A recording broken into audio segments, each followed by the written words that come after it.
स्वागत है मित्रों आप सभी लोगों का। उम्मीद कि आप सभी लोग मस्त होंगे और पढ़ाई कर रहे होंगे। आज हम लोग आरआरबी एनटीपीसी भारतीय भूगोल की श्रृंखला का ये दूसरा वीडियो आपके बीच सुपर 30 क्वेश्चन लेकर के उपस्थित है। तो अगर आप पहली बार आए हैं तो इसके पहले का आप वीडियो जरूर देखिए और उसके बाद इस वीडियो को देखें, ताकि आपका आरआरबी एनटीपीसी का जो लक्ष्य और संकल्प है वो पूरा हो जाए और आपका एक ओहदा बिल्कुल आपके लिए सुरक्षित हो जाए। आइए शुरुआत करते हैं। सितारों में प्लाज्मा बनने का कारण क्या कहलाता है? उसे हम लोग कहते हैं उस समय बहुत अधिक तापमान हो जाता है। क्या हो जाता है? तो टेम्परेचर तारों का बहुत ज़्यादा हो जाता है, उसी को हम लोग प्लाज्मा बनने का कारण बताते हैं। निम्नलिखित में से किस ग्रह को युद्ध के रोमन देवता कहा जाता है? तो वो है मंगल। मैंने बताया ना, पृथ्वी के अलावा, इसके पहले की क्लास में मैंने बताया, पृथ्वी के अलावा एकमात्र ग्रह मंगल है जिस पर जीवन की संभावना तलाशी गई है। जीवन की संभावना तलाशी गई है और ये सवाल कई आयोगों ने पूछा भी है। और मैंने बताया था कि पृथ्वी, शुक्र और मंगल जो हैं, शुक्र और मंगल के बीच में ही आपका क्या स्थित है? पृथ्वी। तो एकमात्र कह सकते हैं अभी तक ग्रह था जिस पर जीवन की संभावना है, चल रही है। इसके अलावा भी संभावना तलाश ली गई है। कहाँ पर? मंगल पर। तो ध्यान में रखना, मंगल पर मंगल होने की संभावना है। पृथ्वी का द्रव्यमान कितना होता है? तो 5.97 गुणे 10 की पावर 24 किलोग्राम इसका द्रव्यमान होता है। देशांतर और अक्षांश के बारे में कौन सा कथन गलत है? गलत कथन की पहचान करना है। तो ये है कि देशांतर कभी एक दूसरे को प्रतिक्षेपित नहीं करते, ये कि गलत है। आइए हम लोग बात करते हैं देशांतर और अक्षांश की।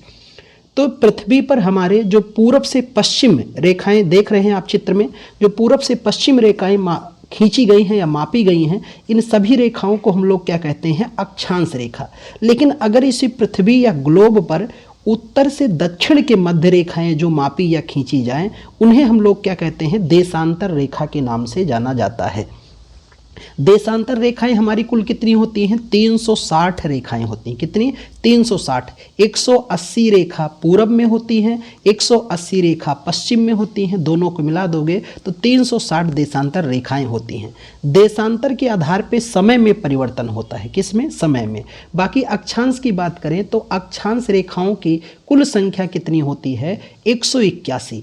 एक बार 0 डिग्री को काउंट करते हैं, 90 डिग्री नॉर्थ और 90 डिग्री साउथ, इन दोनों को मिलाओगे तो 181। पर वास्तविक संख्या की अगर बात करें तो वास्तविक अक्षांश संख्या 179 है। कितना? 179। यानी टोटल 181 हैं, उसमें से 2 माइनस कर रहे हैं। क्यों? क्योंकि उत्तरी ध्रुव और दक्षिणी ध्रुव रेखा न होकर बिंदु हैं, तो बिंदु को रेखा कहा जा सकता है? नहीं। तो 2 माइनस करेंगे तो वास्तविक अक्षांश रेखाओं की संख्या कितनी है? तो वास्तविक अक्षांश रेखाओं की संख्या 179 है। एक अक्षांश से 2 अक्षांश के मध्य जो दूरी होती है वो 111 किलोमीटर की, कितनी? 111 किलोमीटर की होती है। और 2 अक्षांश रेखाओं के मध्य क्षेत्र को हम जोन या कटिबंध कहते हैं। क्या कहते हैं? जोन या कटिबंध के नाम से जाना जाता है। चलते हैं अगले सवाल पर। अक्षांश के समानांतर निम्न में से कौन सी रेखा उसके स्थान के साथ सुमेलित नहीं है? तो वो है मकर रेखा और पूर्वी गोलार्ध। ठीक है, क्योंकि पूर्वी गोलार्ध जो है देशांतरीय रेखा हो जाती है। भारत की मानक यौमोत्तर रेखा किस स्थान से होकर गुजरती है? बहुत ही मशहूर सवाल रहा है और बार बार पूछा जाता है। तो प्रयागराज के समीप नैनी के पास मिर्ज़ापुर जिले से गुजरती है। भारतीय यमोत्तर रेखा यानी भारतीय मानक समय 82.5 पूर्वी देशांतर रेखा को ही हम लोग भारतीय यमोत्तर रेखा कहते हैं, जो कितने राज्यों से गुजरता है? 5। आइए चित्र में देखिए, यही 5 राज्य हैं जहां से होकर के गुजर रहा है। ये भारतीय यमोत्तर रेखा है।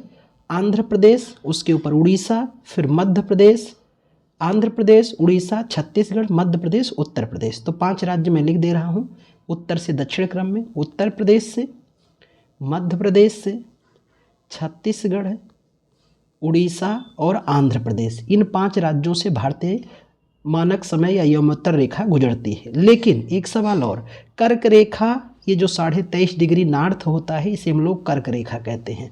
कर्क रेखा भारत के 8 राज्यों से गुजर रहा है। कितने राज्य से? 8। देखो, गुजरात, राजस्थान, मध्य प्रदेश, मैप में देखते चलो, गुजरात, राजस्थान, मध्य प्रदेश, गुजरात, राजस्थान, मध्य प्रदेश, छत्तीसगढ़, झारखंड, पश्चिम बंगाल, त्रिपुरा और मिजोरम।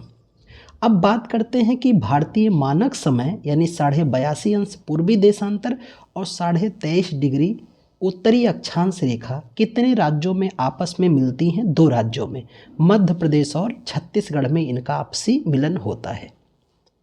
भारत के संबंध में कौन सा कथन गलत है? गलत कथन की पहचान करना है कि भारत पूर्णतः दक्षिणी गोलार्ध में स्थित है, जो कि गलत है। भारत जो है विश्व या ग्लोब में किस गोलार्ध में स्थित है? उत्तरी गोलार्ध में। किस गोलार्ध में? उत्तरी गोलार्ध में। और भारत की स्थिति क्या है? तो ये देखिए, दृश्य बिल्कुल चित्र में देखिए कि भारत की स्थिति है 8°4' उत्तरी अक्षांश से 37°6' उत्तरी अक्षांश तक, 68°7' पूर्वी देशांतर से 97°25' पूर्वी देशांतर। और भारत के सुदूरतम बिंदु की बात करें तो भारत का सबसे उत्तरतम बिंदु क्या है? इंदिरा कॉल, जो लद्दाख में है। सबसे पूर्वोत्तर बिंदु है किबिथु, जो अरुणाचल प्रदेश में है। पश्चिमोत्तर बिंदु जो है उसका नाम है गौर माता या गौसर क्रीक, जो गुजरात में है। और मुख्य भूमि का अंतिम बिंदु है कन्याकुमारी या केप कमोरिन। और जबकि भारत का दक्षिणतम बिंदु क्या है? इंदिरा पॉइंट, जिसे पहले पिग्मेलियन बिंदु या पार्सन बिंदु कहते थे। तो इंदिरा पॉइंट कहाँ पर है? अंडमान निकोबार में। भारत की उत्तर से दक्षिण की लंबाई है 3214 किलोमीटर और पूरब से पश्चिम की जो चौड़ाई है वो 2933 किलोमीटर है। ध्यान में रखना। कर्क रेखा कहाँ से होकर नहीं गुजरती है? अभी हम लोगों ने बात किया तो दिए गए विकल्प के अनुसार नागालैंड, झारखंड से गुजरती है, गुजरात से गुजरती है, मध्य प्रदेश से, पर नागालैंड से नहीं गुजरती। भारत के कितने राज्यों से गुजरती है? 8। भारत के कितने पड़ोसी देशों से? 3। बांग्लादेश, म्यांमार और चीन से होकर गुजरती है। कौन सी? कर्क रेखा। और कर्क रेखा भारत की किस राजधानी से होकर गुजरती है? रांची। तो रांची जो है वो कर्क रेखा पर स्थित है, जो झारखंड की राजधानी है। पूर्वी अरुणाचल प्रदेश में सूर्योदय सबसे पहले पश्चिमी गुजरात में सूर्योदय से कितने घंटे पहले होती है? 2 घंटे पहले। कितने घंटे? 2। क्योंकि पृथ्वी जो है वो अपने अक्ष पर 23.5 डिग्री झुकी है।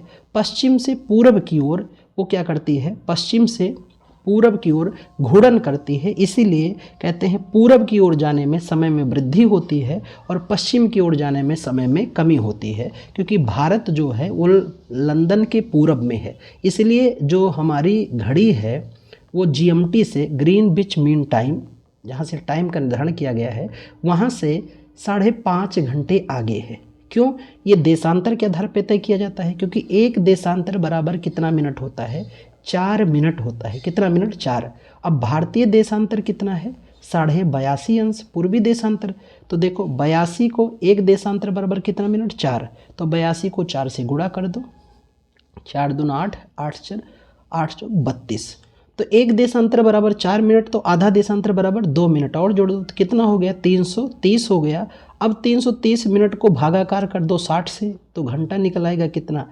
5 घंटे 30 मिनट। तो घंटे में अगर हम लोग बात करें, ठीक है, तो कितने घंटे? 5 घंटे 30 मिनट हमारी घड़ी आगे है। निम्नलिखित में से किस देश से अधिक मानक यौमोत्तर है? किस देश में सबसे ज़्यादा मानक यौमोत्तर है? अमेरिका में। आइए मैं आपको दिखाता हूँ कि अगर हम लोग यौमोत्तर की बात करें तो दुनिया को 24 टाइम जोनों में बांटा गया है। कितना? 24। 12 पूर्वी और 12 पश्चिमी मिला के 24। फ्रांस में कितने टाइम जोन है? 12। अमेरिका में कितने हैं? 9। रूस में कितने हैं? 11। भारत में 1 टाइम जोन है। ऑस्ट्रेलिया में 8 है। डेनमार्क में 5 है। और अंटार्कटिका में कितने हैं? 10 हैं। अब भारतीय मान यानी GMT की बात करें, यौमोत्तर रेखा, तो ये गुजरती है किस किस देश से? इसका ट्रिक है गैट में BSF, गैट में BSF, G for Ghana, A for Algeria, T for tonga, M for Mali, E से इंग्लैंड, B से बुर्किना फासो, S से स्पेन और F से फ्रांस। इन्हीं देशों से होकर के 0 डिग्री देशांतर रेखा या जिन्हें आप GMT, Greenwich mean time line कहते हैं, इन्हीं 9 देशों से होकर के गुजरता है। एक और देश है अंटार्कटिका, वहाँ से भी होकर गुजरता है। 2 अक्षांश रेखाओं के मध्य कितनी दूरी होती है? अभी हमने बात किया 111 किलोमीटर। केरल से गुजरने वाले अक्षांश कहाँ से गुजरते हैं? तो ये गुजरते हैं तमिलनाडु से। कहाँ से? तमिलनाडु से गुजरते हैं। राजस्थान के अलवर से गुजरने वाला अक्षांश भी कहाँ से होकर गुजरेगा? तो ये सिक्किम से होकर के गुजरेगा। अब इसके लिए आपको मैप विजुलाइज करना पड़ेगा। पृथ्वी की ध्रुवीय क्रांति वृत्त के तल पर कितने कोण पर झुकी हुई है? तो 66.5 डिग्री पर। कितने? 66.5 डिग्री पर झुकी है। निम्नलिखित में से कौन सा अक्षांश भारत से सबसे दूर है? तो भारत से सबसे दूर अक्षांश कौन सा है? तो वो है आपका दक्षिणी ध्रुव, है ना। दक्षिणी ध्रुव यानी 90 डिग्री साउथ पोल जो है वो भारत से बहुत दूर है। क्यों? क्योंकि भारत किस गोलार्ध में है? उत्तरी गोलार्ध में है। तो ऑप्शन में दिए गए आर्कटिक वृत्त भी भारत के करीब है, उत्तरी ध्रुव भी करीब है, मकर रेखा, पर 90 डिग्री साउथ यानी दक्षिणी ध्रुव भारत से बहुत दूर है विकल्प के अनुसार। भारत का दक्षिणतम बिंदु इंदिरा पॉइंट ग्रेट निकोबार के सिरे पर स्थित है। किस सिरे पर स्थित है? दक्षिणी। अभी मैंने भारत के सुदूरतम बिंदु चारों बताए। उत्तरतम बिंदु इंदिरा कॉल, पूर्वोत्तर है आपका किबिथु, पश्चिमोत्तर गौहर माता या सरक्रीक, और दक्षिणतम इंदिरा पॉइंट और मुख्य भूमिका बिंदु जो है वो है कन्याकुमारी या केप कमोरिन कहते हैं। निचले अक्षांशों के उष्णकटिबंधीय क्षेत्रों से समशीतोष्ण और उपध्रुवीय क्षेत्रों में बहने वाली जल धाराओं को किस नाम से जाना जाता है? इसे हम लोग उष्ण धाराएं कहते हैं, यानी गर्म धाराओं के नाम से जाना जाता है। बंगाल की खाड़ी के उत्तर में अंडमान द्वीप समूह और दक्षिण में निकोबार द्वीप समूह जल निकाय द्वारा पृथक होते हैं, जिसे किस चैनल के नाम से जानते हैं? 10 डिग्री चैनल। क्या कहते हैं? 10 डिग्री चैनल कहते हैं, जो अंडमान को निकोबार से विभाजित करता है। ये अक्षांशीय चैनल है। उस विशाल भूभाग का क्या नाम था जो विश्व के वर्तमान महाद्वीपों को बनाने के लिए विभाजित किया गया? पैंथलासा, पैंजिया, गोंडवाना और टेथिज। तो मित्र वो है पैंजिया। ये कई बार सवाल पूछा गया है। आइए मैं आपको चित्र में दिखाता हूँ कि वैज्ञानिकों ने हमारे बताया कि करोड़ों साल पहले क्या था, समूचा विश्व एक हो गया। पूरे पृथ्वी के जितने भूखंड थे, जितने स्थल खंड थे, वो धीरे धीरे आपस में आकर के जुड़ गए और एक विशालकाय महाद्वीप बना, जिसे हम लोगों ने क्या कहा? पैंजिया। क्या नाम दिया? पैंजिया नाम दिया। इस विशालकाय महाद्वीप के चारों तरफ जो जल एकत्रित हुआ उसको पैंथलासा कहे। क्या कहे? पैंथलासा।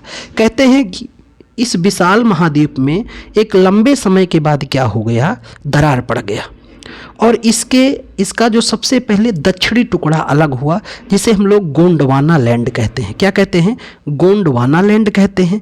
बाद में इसका उत्तरी टुकड़ा भी अलग हो गया, जिसे अंगारा लैंड कहते हैं। और बीच में जल एकत्रित हो गया। जहाँ पर जो जल बीच में एकत्रित हुआ वहाँ पर एक सागर बना, जिसको कहते हैं टेथिज सागर। तो जहाँ करोड़ों साल पहले टेथिस सागर था, आज वहाँ पर क्या है? हिमालय है। तो हिमालय के गर्भगृह में क्या स्थित था? टेथिस सागर। हमारे वैज्ञानिकों ने बताया कि यह क्रम चलता रहा। गोंडवाना लैंड और अंगारा लैंड, जो इसका उत्तरी हिस्सा अंगारा लैंड और दक्षिणी हिस्सा गोंडवाना लैंड है, ये क्रम टूटता रहा और अलग अलग महाद्वीप बनते रहे। गोंडवाना लैंड फिर टूटा तो इसी से अफ्रीका महाद्वीप बना, इसी से दक्षिणी अमेरिका बना, इसी से ऑस्ट्रेलिया बना आपका, इसी से अंटार्कटिका बना, इसी से भारतीय प्रायद्वीप बना। ये सब किसके हिस्से हैं? गोंडवाना के। अंगारा लैंड का हिस्सा है यूरेशिया और उत्तरी अमेरिका। बोर्निया, जावा और सुमात्रा निम्नलिखित में से किस द्वीप समूह पर हैं? तो ये सभी स्थित हैं इंडोनेशिया द्वीप समूह के हैं। कहाँ के? इंडोनेशिया द्वीप समूह के स्थित हैं। इरेबियन प्रायद्वीप निम्नलिखित में से किस महाद्वीप में पाया जाता है? तो वह यूरोप में पाया जाता है। उत्तरी गोलार्ध का सबसे छोटा महाद्वीप कौन है? उत्तरी गोलार्ध का सबसे छोटा महाद्वीप है यूरोप। और दूसरा सबसे छोटा महाद्वीप भी कौन है? यूरोप। और सबसे विकसित महाद्वीप का नाम क्या है? यूरोप ही है। बेरिंग जल संधि किसको किससे जोड़ता है? ये बहुत ही प्रसिद्ध सवाल है। आर्कटिक महासागर को प्रशांत महासागर से। आइए देखिए, संधि दो प्रकार की होती हैं, एक जल संधि कहते हैं और एक स्थल संधि। जल संधि जल को जोड़ेगा, स्थल संधि स्थल को जोड़ेगा। अब ये बेरिंग सागर जो है ये जोड़ रहा है किसको? तो प्रशांत महासागर को आर्कटिक महासागर से। और अलग किसे कर रहा है? अलास्का को रूस से, यानी अमेरिका के अलास्का को रूस से अलग करता है और आर्कटिक महासागर को प्रशांत महासागर से जोड़ देता है। चैलेंजर द्वीप को पृथ्वी पर ज्ञात सबसे गहरा बिंदु माना जाता है, तो वो है आपका मैरियाना गर्त। कहते हैं सबसे गहरा गड्ढा जो है, खड्ड है, वो मैरियाना गर्त। आइए अब कुछ खड्ड की बात करते हैं यहाँ हम लोग कि जैसे मैरियाना या चैलेंजर गर्त ये किस महासागर में है? प्रशांत महासागर में। एलुसियन गर्त है उत्तरी प्रशांत महासागर में।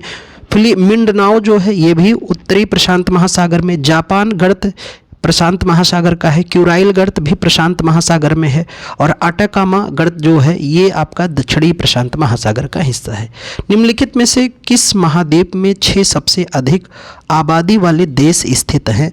तो वो आपका एशिया, सबसे बड़ा महाद्वीप एशिया, दूसरा अफ्रीका, तीसरा उत्तरी अमेरिका, चौथा दक्षिणी अमेरिका। अच्छा, दक्षिणी अमेरिका पे ध्यान रखना, चौथा सबसे बड़ा महाद्वीप दक्षिणी अमेरिका और चौथा सबसे छोटा महाद्वीप भी दक्षिणी अमेरिका। पक्षियों का महाद्वीप भी कहते हैं किसे? दक्षिणी अमेरिका को ही कहते हैं। महासागरों की सतही जल का औसत तापमान कितना होता है? तो यह होता है 17 डिग्री सेल्सियस इसका टेम्परेचर होता है। निम्नलिखित में से कौन सी जल संधि अटलांटिक को प्रशांत महासागर से, दोबारा पूछ रहा यही सवाल, चलो कमेंट करके आप मुझे बताओ। मैगलन डलजमुर कौन जोड़ता है अटलांटिक को प्रशांत से? ऑप्शन है मैगलन जल संधि, पाक जल संधि, मलक्का जल संधि और डार्डेनेल्स जल संधि। भूमध्य सागर का सबसे बड़ा द्वीप कौन सा है? तो वह है आपका सिसिली द्वीप। कौन सा? सिसिली द्वीप। भूमध्य सागर को देखना है तो अफ्रीका महाद्वीप के उत्तर, यूरोप के दक्षिण में मिलेगा आपका भूमध्य सागर। रूस और संयुक्त राज्य अमेरिका के मध्य कौन सा जल डमरू मध्य स्थित है? तो उसे हम लोग कहते हैं बेरिंग। देखो 3 बार एक ही सवाल आयोग ने कितनी बार पूछा है? 3 बार एक ही सवाल पूछ चुका है। तो इन दोनों को अलग करता है और प्रशांत को आर्कटिक से जोड़ता है। कौन सा जल संधि? बेरिंग। प्रशांत रिंग ऑफ फायर के बारे में कौन सा कथन सही नहीं है? तो है कि प्रशांत रिम उत्तरी और दक्षिणी अमेरिका के पूर्वी तटों को आच्छादित करता है, ये गलत है। विश्व का सबसे बड़ा reef system great barrier reef किस समुद्र तट में स्थित है? कोरल सागर में। कौन सा सागर? कोरल सागर में। किस द्वीप पर? ऑस्ट्रेलिया। तो सबसे बड़ा जो प्रवाल भित्ति का द्वीप समूह पाया गया वो कहाँ पर? ऑस्ट्रेलिया में, कोरल रीफ के नाम से जाना जाता है। तो आज के सेशन का ये आखिरी सवाल था। अगले सेशन पे पुनः मिलते हैं, तब तक के लिए बहुत बहुत धन्यवाद।